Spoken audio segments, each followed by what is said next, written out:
President Mnangagwa addresses tens of thousands of members of the John Marange Apostolic Church who were gathered for their annual Passover in Mafararikwa, Marange yesterday. The message of unity, peace and love being preached by the Second Republic resonates with teachings of the Christian faith, while government will always guarantee freedom of worship. He made the remarks yesterday while addressing tens of thousands of members of the John Marange Apostolic Church who were gathered for their annual Passover in Mafararikwa, Marange. The church estimates that over 250,000 of its members will attend the pilgrimage, which began on July 1 and ends on Tuesday. In his remarks, President Mnangagwa said his government gives utmost priority to safeguarding the right to freedom to worship. Here in Zimbabwe, in terms of our constitution, the president is mandated by law to ensure that people practice their different religions in their different ways.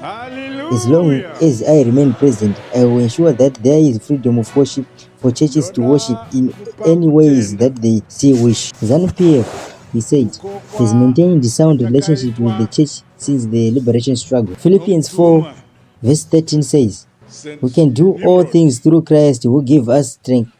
It was God that made us win the liberation struggle.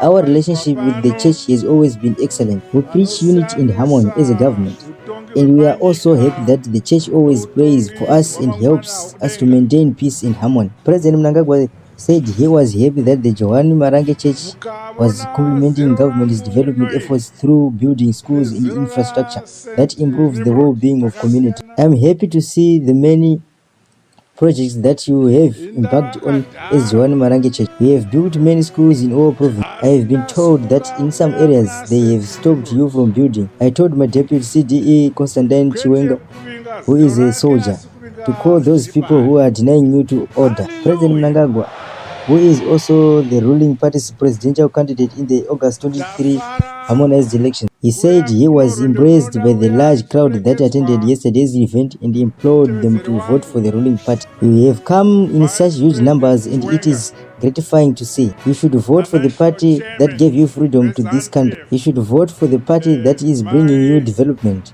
he said. The president also said he did not hesitate to honor John Marange Apostolic Church lead St. Nimrod's invitation. St. Nimrod succeeded St. Noah Taguta, who died in 2021. "When I heard that you have a Passover festival this week, I was not hesitant to come," he said.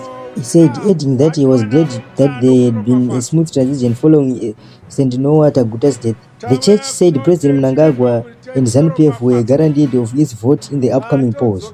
Mr. Daniel Chayambira, a senior church member who addressed the gathering, said ZANU-PF's reign was prophesied by the church's founder, Baba John Marange, in 1957. Our founding father, Baba John Marange, prophesied ZANU-PF's victory in 1957, and all devotees of this church will continue rallying behind the ruling party. Despite being poorly equipped to fight the Rhodesian forces, our freedom fighters managed to beat the enemy hands down, resulting in the independence of Zimbabwe. Victory is certain for ZANU-PF because it is a party for the present and future. The president and vice president Chiwenga joined the congregants, and another senior church member, Mr. Stephen Shaw, said President Mnangagwa found favor in God's eye. "No one will remove him from that office.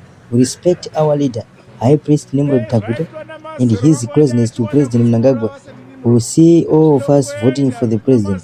We will never associate with the opposing parties.